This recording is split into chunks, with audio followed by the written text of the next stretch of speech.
this week I'm gonna attempt something that might just break me.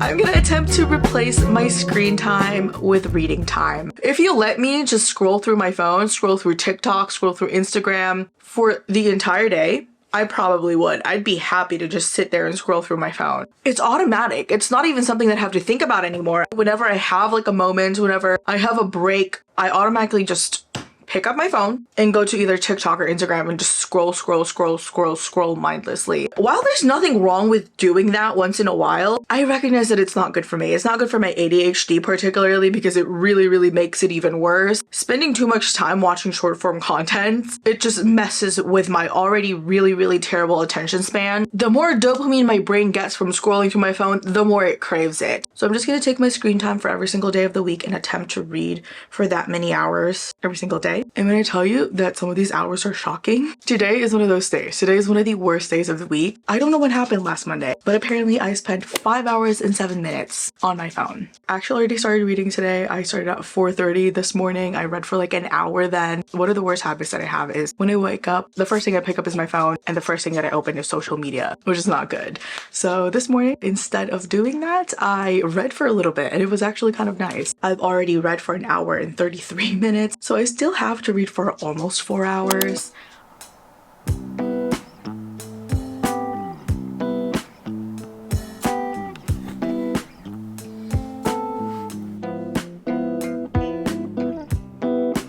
First, I read Requiem by Callie Hart on my Kindle. This is a Kindle Unlimited book that I just randomly picked up the other day. I was already 50% of the way through when I started reading it this morning, and I had just finished it a couple of hours ago, and I ended up giving it a 3 stars. It calls itself a dark academia, enemies to lovers romance. And that's kind of a clickbait title, I will say. It kind of lulls you into thinking that it's going to be a dark academia, enemies to lovers at first. It kind of borders on sci-fi. Not sci-fi in the sense of like aliens or robots, more like sci-fi in the medical field. Definitely very unrealistic. This type of book is what I like to call brain candy, where there's not much substance, but in moderation, it's a good time. The one thing that I really disliked about this book though is the hero's nickname for the heroine is Kid. And it made me so uncomfortable during the spicy scenes. He would literally be f***ing her down and then calling her Kid in the same time. Like, that made me so uncomfortable. Like, why do you have to call her Kid? He's maybe like a couple of months older than her. That's really the main thing that I was kind of like, ooh. But the rest of it was fine. Like, I could ignore it. It's a 3 stars because I didn't hate it. I actually also started another book already on my Kindle as well. The Fraud Squad by Kyla Zhao. This is about this girl who tries to infiltrate the Singaporean high society with the help of her new friends because she wants to work for this high-end, high-fashion magazine. She's kind of like struggling financially, so she can't really afford high fashion pieces. She's not part of the high society, so she doesn't get invited to these exclusive events. I don't really have too many thoughts, except I'm not loving the writing already. It's mostly been dialogue so far, and it's feeling a little bit stilted. It doesn't feel natural at all. It's not flowing well. I don't know. But obviously, I'm only so far in, so I can't judge just yet.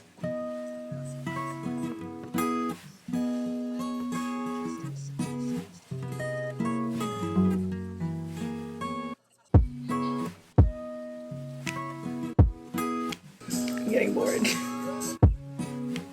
Okay, I just read for like a few more pages and I'm kind of really bored, which is making me really sad. I want to love this book. I'm only on page 17, so I've read 7 pages. And it's a little info dumpy so far. Samantha and her work bestie Anya are at dinner with Timothy, who is this rich boy. She's just kind of bearing her soul to this complete stranger. This dinner conversation is basically how we're getting the background as to why Samantha wants to work for this high society magazine. And I'm bored. Like, I don't like info dumping. It's a contemporary, so I don't know why it feels so info dumpy right now. I don't know. I'm just gonna keep on reading. Hopefully it gets better. Yo.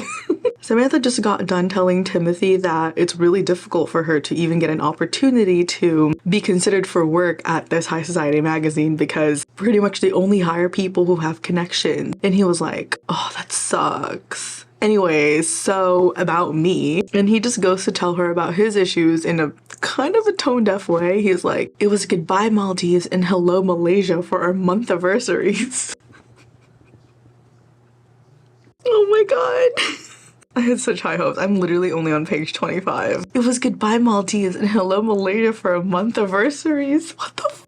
A month anniversary, first of all. And she's like, what sort of couple just casually flew to a different country for a month anniversary? She would be lucky if she could go to Malaysia for her honeymoon. Okay, anyways.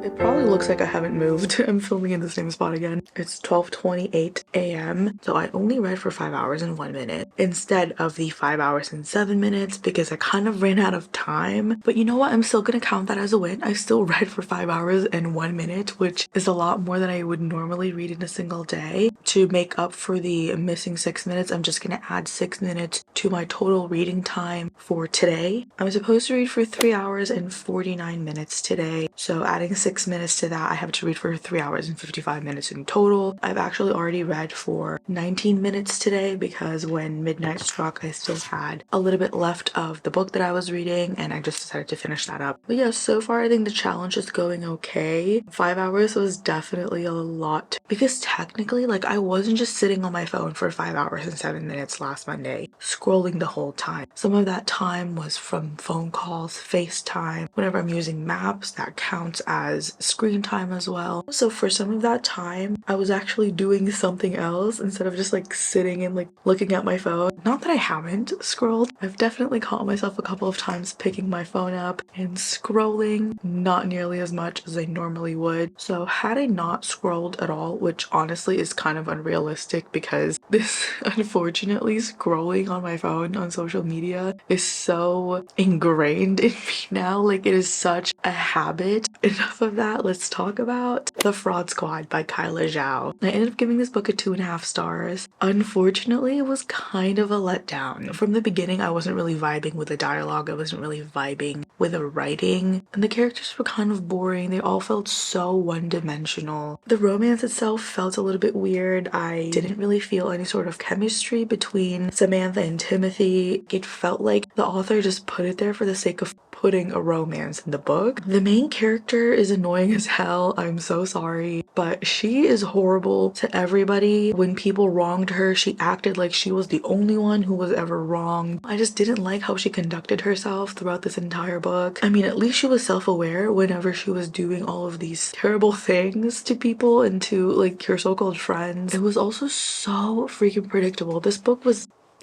they were just so bland. The characters were so freaking bland and I was bored for so much of the book. Like, there would be some moments where I'm kind of interested, but there were so many more moments where I was reading and my eyes were glazing over because I was so bored and I just did not care what was going on. I thought there was going to be a lot more drama. Most of the book, she was just networking and it wasn't even the fun type of networking. Yes, she was at these lavish parties, but nothing happened at these stupid parties. It was just the setting. She talks to a couple of people and then all of a sudden she's like well known. And then there's also a really infuriating thing that happened at the very end. Like, I could not stand the main character for that. She treated her best friend like shit and at the end of the day her best friend apologized to her when she did nothing wrong. I feel like every single time the main character did something really messed up, people forgave her too easily and they somehow end up apologizing to her when she was in the wrong. It was just, the only reason why it's getting like a 2.5 is because there were some moments where I kind of enjoyed it. This is one of my most anticipated releases of the year and unfortunately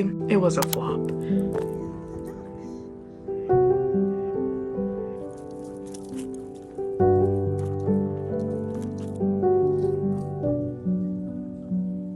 I'm gonna need you to excuse my appearance. I just took a shower because I just got back from lab. I've only read for a total of 59 minutes so far. I have a lot of catching up to do, but it's only 4:53. We have some time. I do have some assignment and things to do, but I think we can do it. I started reading Zodiac Academy number 4, Shadow Princess. I was just trying to pick something up on my phone because I didn't have a book with me earlier. So I picked that up because it's on Kindle Unlimited and I'm not really vibing with it right now. So I got a package in the mail today. I think this is what I'm gonna read.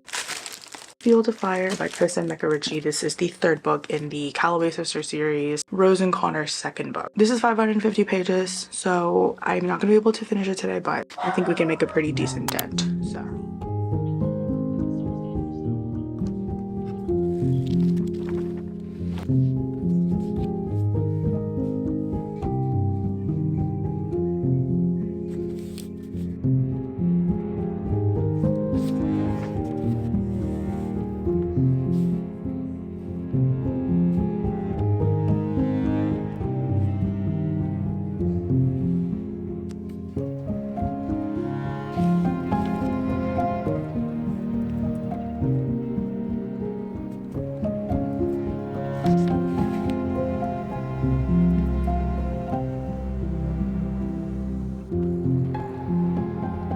It's almost midnight. It's 11:59. I only read for 3 hours and 30 minutes. I'm short by 25 minutes. I could have totally done it had I just managed my time better. And I'm not gonna lie, I spent quite a bit of time on my phone. The way that my phone has such a chokehold on me is kind of scary. I genuinely don't even notice how often I just pick my phone up and go straight to social media. Every single time I open any of these social media apps, I fall into this trance. It's so disturbing, honestly. It's so disturbing how I can just sit there and do this and not notice time passing and not notice that I'm even doing this. But at the same time, I am spending a little bit less time on my phone than I normally would. So you win some, you lose some. And I'm not going to beat myself up for it because this challenge is meant to be fun. I'm just going to add the 25 minutes to my time for Wednesday. Hopefully I don't go overtime today. Wednesday is actually the shortest day. I only have to read for 3 hours and 15 minutes. But since I have to add the 25 minutes, I have to read for 3 hours and 40 minutes instead. Let's talk about all of the books that I read today. I actually didn't start reading Fuel the Fire. Like I said, I totally lied about that. As soon as I sat down to start reading it, I just realized that I was not in the mood to start a new book.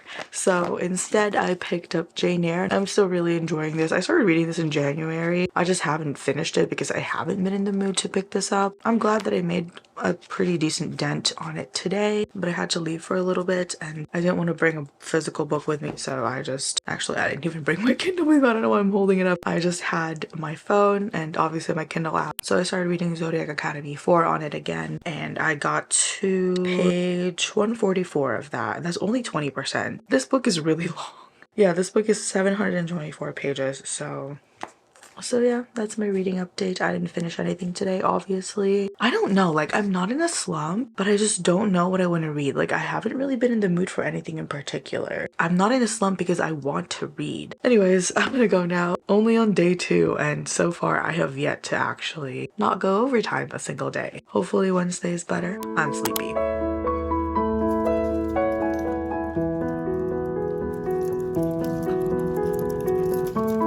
are you going? Louie? Can't get up.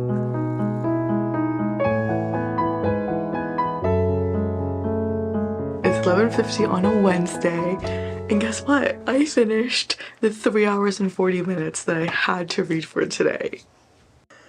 Yes! On the third day of the challenge, I have finally managed to complete my reading time. I didn't finish any books though. I read like 50 more pages of Jane Eyre, and for most of the day I read on my Kindle. I got up to... oh my god. I was just trying to check the page that I'm on, and my eye caught something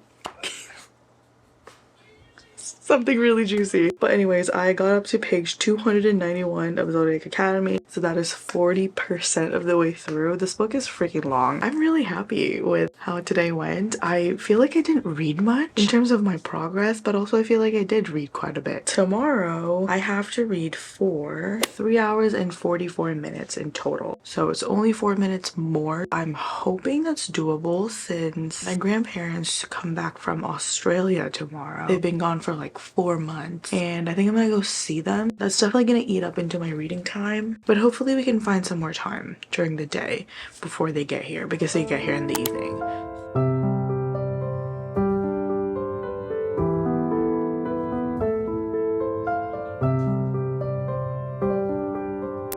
It's already 10:12 p.m. on a Thursday. So far today I have read for 2 hours and 8 minutes, which means that I would literally have to read for most of the rest of the day for me to not go overtime. So I read like 10 pages of this today. I had to put it down because of Mr. Rochester. He was getting on my last freaking nerves. I really liked him in the beginning. He was winning my heart. He was like the asshole with a heart of gold. The reason why she was falling in love with Mr. Rochester was he embraced the fact that she was so different, and he actually liked that she was so different. He respected that she's an independent woman. After he fucking proposes to her, this man starts acting a fool. Like, he's literally being so possessive for no reason.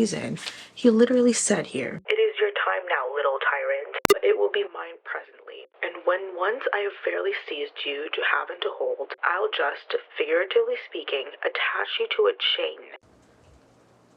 I'll just attach you to a chain. I'll wear you in my bosom, lest my jewel I should tine. This man literally said, I'm gonna turn you into a necklace and wear you. No. And it's so annoying because he's saying shit like, my bride is here because my equal is here in my likeness. And then he goes and does shit like that. And like he sings her a song that basically says, I want to fucking own you. And she's like, yeah, no, I don't like that. And this man goes, any other woman would have been melted to marrow at hearing such stanzas crooned in her praise. She's telling you it's making her uncomfortable. And you're like, well, any other girl would be so lucky to be in your position.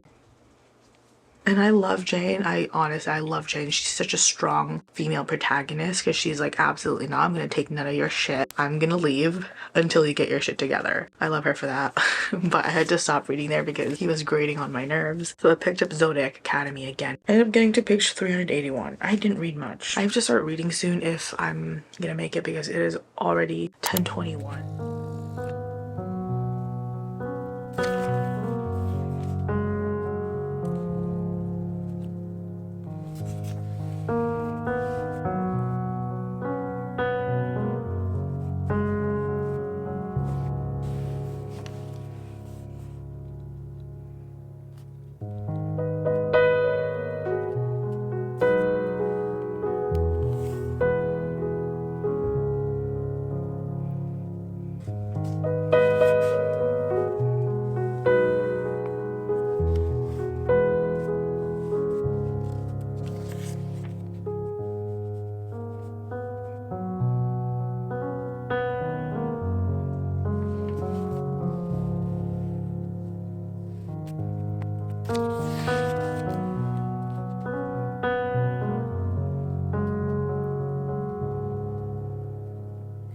It's almost 1 a.m. and I literally finished the 3 hours and 44 minutes that I had to read for exactly on the dot at midnight. I'm so happy because I genuinely thought that I was gonna be short like a minute or two, which like is fine. Like a minute or two is fine. Like I wouldn't have been mad at that, but I love that I was literally able to do the 3 hours and 44 minutes on the dot. I read Jane Eyre for that whole time and I am now at page 320. So I only have like a little bit over 120 pages left. So I think I'm gonna finish this tomorrow. Basically, we find out why Mr. Rochester was acting a fool, and the thing that I was waiting for finally happened. There's something that happens in here that like I feel like most people know, but I don't want to mention it just in case you don't know, and it's like a spoiler. And I was certainly aware of it, I just didn't know when it was gonna come up, how it was gonna be revealed, or like what are the circumstances surrounding it. That kind of has to do with why Mr. Rochester was acting the way that he was, and the reasoning behind it was a little crazy, honestly. And I can't say that I can fully absolve Mr. Rochester of what he did because I don't agree with it, first and foremost, but at the same time I can kind of sympathize with him because he was tricked into the situation, but also like that makes me even more mad because he was trying to trick Jane into a kind of similar situation, not quite the same, but you know, the principle. Why would you do that, you know, especially if that thing has made you so miserable for so long? Like, why would you do that to somebody that you said that you love so much? And he is remorseful and you can tell. And when he explained himself, I felt for him. I really did. I can kind of understand the predicament that he was in, considering that this book was written in the 1800s and the attitudes and what they knew about mental health and people with mental illnesses at the time was very, very limited, and the attitudes towards people with mental illnesses was also so different. That has to do again with the lack of knowledge. So I can't fully fault him for acting the way that he did because he didn't know better, and most people at the time didn't know better. I think given the circumstances and the knowledge that he had, he did the better thing, but I can't fault him for trying to trick Jane. My favorite thing about Jane as a character, she is so resolute in her own beliefs and in her own morals that she is not gonna bow for anybody. She knows her worth and she's not gonna tell anybody, no matter how much she loves that person, she's not gonna let that compromise her morals and her self-worth. She made a very, very, very difficult decision, but she knew that it was what she had to do to preserve her self-worth, to preserve her own morals, because she knows that she deserved better. And that's like really crazy to read about, especially for a book, again, that was written in the 1800s. That's honestly not even really something that I see in books that are written in modern times. I love it so much. I love Jane. I know how this book is gonna end because of the infamous last line, but I'm really intrigued to see how that's gonna play out, because right now things are not looking very good for her and Mr. Rochester. I'm back to enjoying this book after that little stint of me being absolutely annoyed. I was reading for 5 hours and 24 minutes today. This is worse than Monday. Friday is a Friday, so I have more free time than I do on a Monday, so maybe it won't be as bad. Hopefully not, because I will lose my mind if I have to extend Friday into Saturday. So I think my plans for today is to finish reading this and continue reading Zodiac Academy 4. I don't think I'm going to be able to finish both, but I'm pretty sure I can finish this.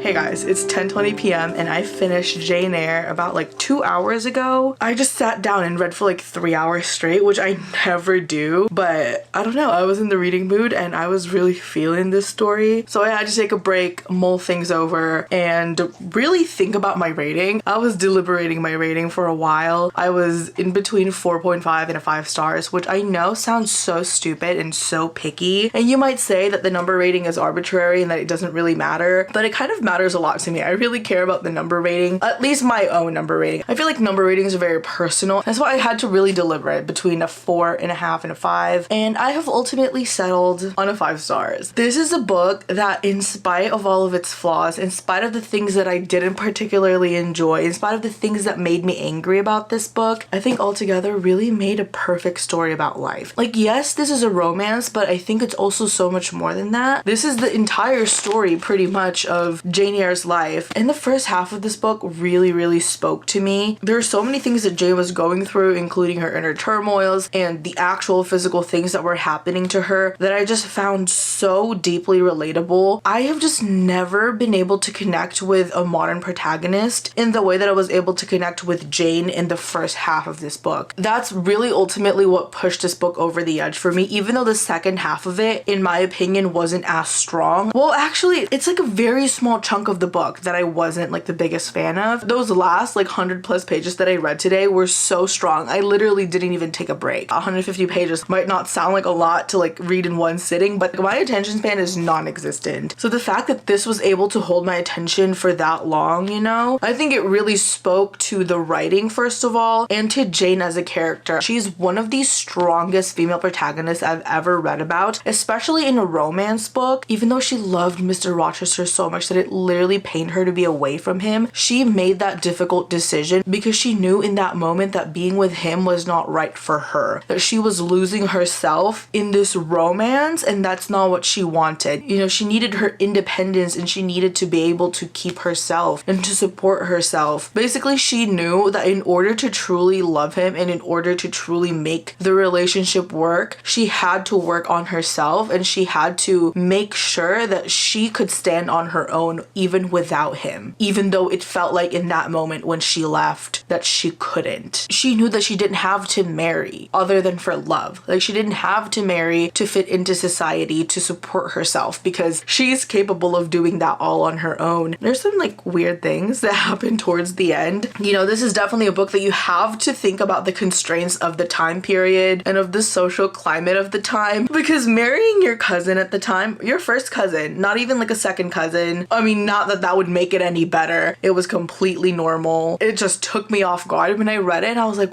what the a lot of things have changed, and there are many things that they didn't know at the time. Like, at one point she was handling blood without PPE. I think the biggest issue in this book, and I feel like a lot of people also had this issue, was obviously the way that they viewed mental health back in the day was very different. Their treatment of the mentally ill was so different. But I think, again, given the information that they had, given the resources that they had, this is such a solid freaking book. I have read for a total of 4 hours and 31 minutes. So I still have to read for like a little bit less than an hour. It's already 10:33, so I'm gonna get going on that. I think I'm just gonna continue reading Zodiac Academy because I don't want to start a new book right now.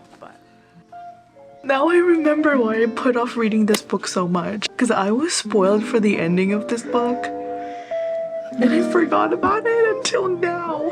I'm 98% of the way through. And I know that Tori's gonna do something really f***ing stupid right now. I don't know if I can handle this. This is emotional manipulation.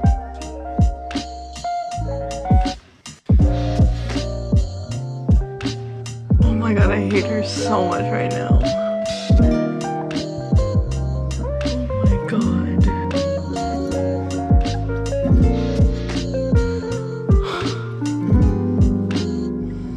I'm kind of numb right now.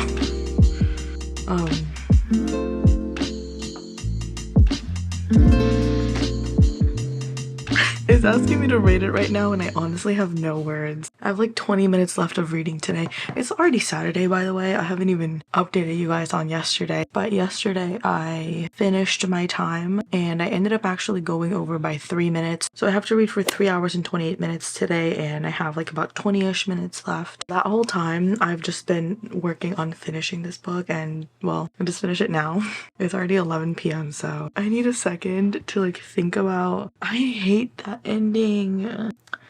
I'm so angry at Tori right now. If you're not familiar with the series, it follows these twins. They're Gemini twins. And Tori was always the most interesting twin for me. I used to want Darcy's point of view to be over so quickly just so I could move on to Tori's point of view. And in this book, Darcy definitely got a lot stronger as a character. And Tori got a little... like, she was still fine. I still thought she was fairly interesting, but she did do a lot of things that kind of pissed me off. And this particular thing, this specific thing that she did at the very end, oh my god. Literally, why the would you do that? I understand why she said no in the beginning. Like all of the other times where she pretty much did the same thing, where she was like playing this game with Darius, I understand all of those times. But in this moment, I don't understand why. Like she didn't even give a reason why, because she didn't even want to. Like she didn't want to say no, but she did, and there was just no explanation for it. Like it makes no sense. I mean, I'm assuming they're gonna go through this whole thing where they go against the stars or whatever and they resolve this situation, but I'm in between a 3 and a 3.5 stars. I definitely enjoyed the third book more than this one. I didn't not enjoy this. The world is so much fun. It reminds me a lot of, I don't know if I already said this, but it reminds me a lot of the Winx Club and the Legacies combined, because they're fae, but then the fae have different orders, and the orders are like vampires, werewolves, there's a dragon. I was obsessed with the Winx Club as a kid, like the cartoons. Like I was obsessed. Like I thought it was gonna be Stella. Like I totally wish I was Stella as a kid. So when Netflix did the live action version of it, I was so obsessed with that show. And this series just like reminded me so much of the show in terms of the world, and I think that's why I enjoyed so much. The characters, I'm not gonna lie, are not the most well-rounded characters, but at the same time I find them a little fun. I don't know. That's it. Those are my thoughts on that. I'll put on the screen if I ended up giving it a 3 or a 3.5. I still have the 30-ish minutes to go. I think I'm finally gonna start Fuel the Fire, because I said that I was gonna read this like 2 days ago, and that's why I allowed myself to buy it even though I'm on a book buying ban. So, ow.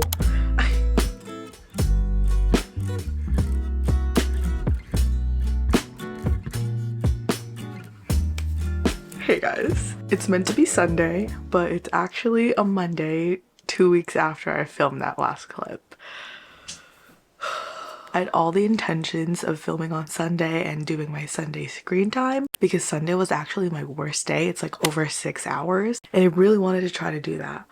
But that Sunday was also Super Bowl Sunday, and while I didn't have any concrete plans, something came up and I just ended up saying yes, because I had been saying no for that entire week for like any social activities. I didn't really hang out with people at all that week, and by Sunday I just felt so burnt out, and I honestly put myself in a pretty bad reading slump. So I was like, you know what, I'm just gonna go do this Super Bowl thing and figure it out when I get home. But I actually didn't end up getting home until early Monday morning, so obviously that didn't work out.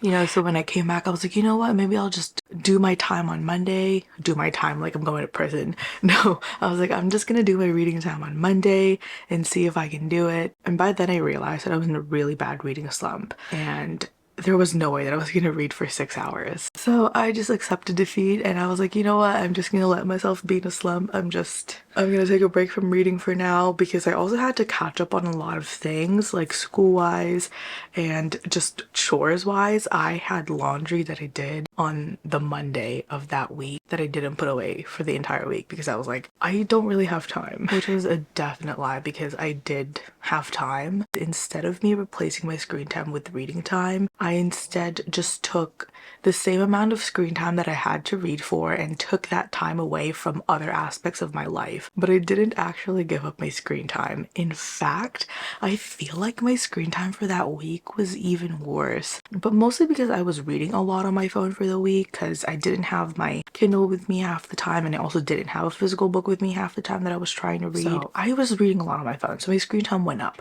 but I was also still scrolling a lot. Even though I did successfully read for as long as I needed to read for, you know, for the 6 days that I did this challenge, I'm honestly not going to consider this challenge a win because I didn't give up my screen time, and that was my entire goal going into this. I really wanted to change my relationship with my phone, my very toxic relationship with my phone, but as it turns out, it's a lot worse than I originally thought it was. My phone addiction is scary.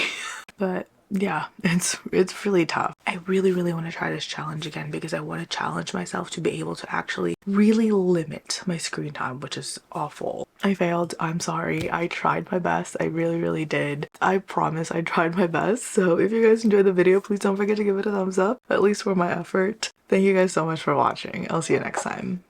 Bye.